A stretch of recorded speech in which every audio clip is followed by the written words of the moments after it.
तुम लोगों ने बताया नहीं तुम कौन से गॉड को मानता? I think Shiva is a big God. जो गॉड अपनी वाइफ के मरने पे ऐसे कॉमन मैन की तरह रोता हो, वो गॉड कैसे हो सकता है? हम 48 गर्ल्स में से 7 क्रिश्चियन हैं, बाकी हिंदू हैं। हेलो दोस्तों, आज हम बात करने वाले हैं विवादों में घिरी फिल्म द केरला स्टोरी के बारे में। तो दोस्तों, आज हम आपको इस फिल्म से जुड़ी जानकारी देने वाले हैं कि यह फिल्म क्यों इतना विवादों में घिरी हुई है। इस फिल्म के अंतर्गत केरला में हो रही धर्म परिवर्तन को लेकर दिखाया गया है। फिल्म द केरला स्टोरी का टीजर गुरुवार को मेकर्स ने रिलीज किया। इसमें अदा शर्मा ने मुख्य भूमिका की है। टीजर में दिखाया गया है कि केरल में 32,000 महिलाएं गायब हो गई हैं। टीजर के बाद विवाद बढ़ता जा रहा है। फिल्म द केरला स्टोरी का टीजर गुरुवार को मेकर्स ने रिलीज किया। इसमें अदा शर्मा भूमिका हैं। टीजर में दिखाया जाता है कि केरल में 32,000 महिलाएं गायब हो गई हैं और वह अब अफ़गानिस्तान, सीरिया और यमन के रेगिस्तान में दफन हो चुकी हैं। मेकर्स का दावा है कि फिल्म इन महिलाओं के साथ हुई साजिश और दर्द के पीछे की सच्चाई को दिखाएगी। टीजर में आने वाले के साथ विवाद भी बढ़ता जा रहा है। ट्विटर पर यूजर्स दो गुटों में बटे दिख रहे हैं। 58 सेकंड के टीजर में एक महिला की कहानी दिखाई है जो नर्स बनने का सपना देखती थी, लेकिन उसे उसके घर से अपहरण कर लिया जाता है और अब वह शालिनी उन्नीकृष्णन से फातिमा बा बन चुकी है। वह ISIS आतंकवादी के रूप में अफगानिस्तान की जेल में बंद है। महिला का किरदार अदा शर्मा ने निभाया है। सोशल मीडिया पर कई यूजर्स ने लिखा है कि द केरला स्टोरी की कहानी फेक प्रोपागंडा है और राज्य को बदनाम करने की साजिश है। तो कई यूजर्स ने कहा कि द कश्मीर फाइल्स की तरह एक और फिल्म सच्चाई को बड़े पर्दे पर लाने जा रही है। निर्माता विपुल अमृतलाल का कहना है कि फिल्म को बनाने से पहले 4 साल तक रिसर्च किया गया। निर्देशक सुदीप्तो सेन ने केरल और अरब देशों की यात्रा की। उन्होंने स्थानीय लोगों और पीड़ितों के परिवारों से मुलाकात की। उनकी बात सुनकर हैरान रह गए। द केरला स्टोरी फिल्म अगले साल बड़े पर्दे पर रिलीज हुई है। उत्तर प्रदेश सरकार द्वारा द केरला स्टोरी को कर मुक्त करने का पश्चिम बंगाल की मुख्यमंत्री ममता बनर्जी द्वारा राज्य में कानून और व्यवस्था के लिए खतरे का हवाला देते हुए फिल्म पर प्रतिबंध लगाने का एक दिन बाद आया है। उत्तर प्रदेश सरकार ने मंगलवार सुबह घोषणा की कि फिल्म द केरला स्टोरी को राज्य में टैक्स फ्री का दर्जा दिया जाएगा। एक सरकारी प्रवक्ता ने यह भी कहा कि मुख्यमंत्री योगी आदित्यनाथ के कैबिनेट मंत्रियों के साथ एक विशेष स्क्रीनिंग में फिल्म देखने की संभावना है। आदित्यनाथ ने एक ट्वीट में लिखा, केरला स्टोरी को उत्तर प्रदेश में टैक्स फ्री किया जाएगा। द केरला स्टोरी को टैक्स फ्री करने में यूपी सरकार कदम पश्चिम बंगाल की मुख्यमंत्री ममता बनर्जी द्वारा राज्य में फिल्म पर प्रतिबंध लगाने के आदेश के एक दिन बाद आया है। इसमें कानून और व्यवस्था के लिए खतरा बताया गया है। राज्य प्रशासन मुख्यालय में एक प्रेस कॉन्फ्रेंस के बाद ममता बनर्जी ने सचिव हरि कृष्ण द्विवेदी को राज्यव्यापी प्रतिबंध जारी करने का आदेश देते हुए कहा, फिल्म बंगाल के किसी भी हाल में नहीं दिखाई जाएगी।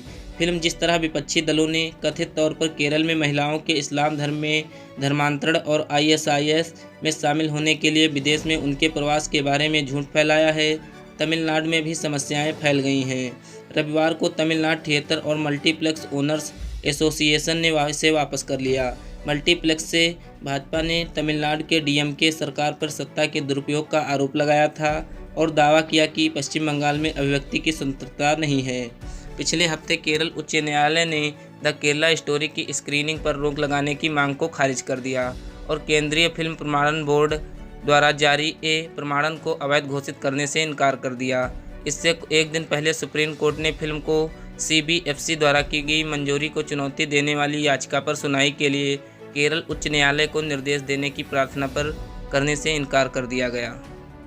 द केरला स्टोरी सुदीप्तो सेन द्वारा निर्देशित और विपुल अमृत शाह द्वारा निर्मित 2023 की भारतीय हिंदी भाषा की फिल्म है। कथानक केरल की महिलाओं के एक समूह की कहानी का अनुसरण करता है जो इस्लाम में परिवर्तित हो गए हैं और Islamic state of Iraq and Syria ISIS में शामिल हो गए हैं। फिल्म ने झूठा दावा करने के लिए विवाद खड़ा कर दिया है कि केरल की हजारों महिलाओं को इस्लाम में परिवर्तित किया जा रहा था और ISIS में भर्ती किया गया था। आलोचकों और कांग्रेस पार्टी ने लव जिहाद साजिश के सिद्धांत को बढ़ावा देने के लिए इसकी आलोचना की है और इसके एजेंडे को संघ परिवार। फिल्म में अदा शर्मा, योगिता बिहानी, सोनिया बलानी और सिद्धि इदनानी हैं। यह 5 मई 2023 को जारी की गई है। समीक्षकों से आलोचनात्मक खराब रहा है। फातिमा बा एक महिला जो इस्लाम में परिवर्तित हो गई, एक नर्स बनने की आकांक्षा की अपनी दुखद यात्रा साझा करती हैं। केवल उनके घर से अपहरण कर लिया जाना और चरमपंथी समूहों द्वारा मजबूर किया जाना अंततः इसे ISIS में शामिल होने के लिए हेरफेर किया गया और अफ़गानिस्तान में कैद कर लिया गया। फातिमा बा अदा शर्मा सालनी फातिमा बा के रूप में, योगिता बिहानी निमाह के रूप में, आसिफा के रूप में सोनिया बलानी, सिद्धि इदनानी गीतांजलि के रूप में। द केरला स्टोरी को वास्तविक जीवन की घटना पर आधारित बताया गया है, जबकि दिखाए गए आंकड़ों को विश्वसनीयता किसी भी वास्तविक साक्ष्य द्वारा समर्थन नहीं है। टीजर 3 नवंबर 2022 को जारी किया गया था, जिसमें अदा शर्मा ने फातिमा बा एक हिंदुस्तानी मलयाली नर्स का किरदार निभाया है, जो एक अफ़गान जेल में समाप्त होने से पहले इस्लाम में परिवर्तित हो गई थी और ISIS में शामिल हो गई थी। वह हिंदू और ईसाई समुदायों की 32,000 लड़कियों में से एक होने की पहचान करती हैं, जो केरल से लापता हैं और इस्लाम में परिवर्तित होने के बाद Islamic state of Iraq and Syria ISIS में भर्ती हुई हैं।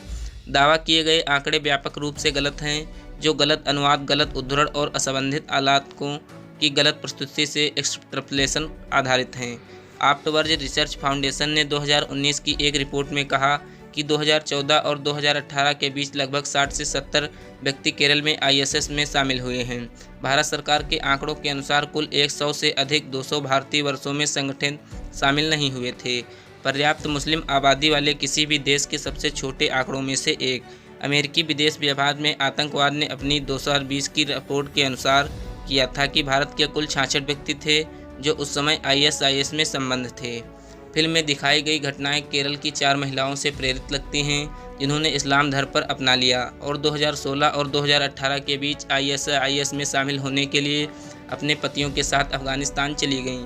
वे शामिल होने के लिए केरल के 21 सदस्यीय समूह का हिस्सा थीं। 2016 में ISIS 2019 में आत्मसमर्पण करने के बाद अफगानिस्तान में कैद हैं। फिल्म के निर्माताओं ने दावा किया है कि फिल्म लव जिहाद के उदाहरण की सच्ची कहानी है। गैर मुस्लिम महिलाओं के बारे में एक हिंदुत्व षड्यंत्र सिद्धार्थ ने रोमांस किया और उन्हें इस्लाम में परिवर्तित करने के लिए शादी का लालच दिया। भारतीय राष्ट्रीय कांग्रेस और भारतीय कम्युनिस्ट पार्टी स्वतंत्रता के बाद से राज्य पर शासन करने वाली केवल 2 पार्टियों ने फिल्म की रिलीज पर आपत्ति जताते हुए आरोप लगाया कि यह सांप्रदायिक गलत सूचना का प्रचार करती है और संघ परिवार के एजेंडों को बढ़ावा देती है। केरल को बदनाम करो और लव जिहाद साजिश सिद्धांत का प्रचार करो। आरोपों के जवाब में निर्माता शाह ने कहा कि हम जो कुछ भी कहेंगे वह सबूत के बिना नहीं होगा और सेन ने फिल्म के 4 साल का विरोध किया। तमिलनाडु की एक पत्रकार द्वारा केरल के मुख्यमंत्री के पास शिकायत दर्ज कराने के बाद, जिसमें कहा गया था कि केरल के खिलाफ झूठा प्रचार फैलाया जा रहा है और सांप्रदायिक सद्भाव को नष्ट किया जा रहा है, केरल राज्य पुलिस प्रमुख अनिल कांत ने तिरुवनंतपुरम सिटी पुलिस को मामला दर्ज कराने का निर्देश दिया। उत्तर प्रदेश सरकार द्वारा द केरला स्टोरी को कर मुक्त करने का पश्चिम बंगाल की मुख्यमंत्री ममता बनर्जी द्वारा राज्य में कानून और व्यवस्था के लिए खतरे का हवाला देते हुए फिल्म पर प्रतिबंध लगाने का एक दिन बाद आया है। उत्तर प्रदेश सरकार ने मंगलवार सुबह घोषणा की कि फिल्म द केरला स्टोरी को राज्य में टैक्स फ्री का दर्जा दिया जाएगा। एक सरकारी प्रवक्ता ने यह भी कहा कि मुख्यमंत्री योगी आदित्यनाथ के कैबिनेट मंत्रियों के साथ एक विशेष स्क्रीनिंग में फिल्म देखने की संभावना है।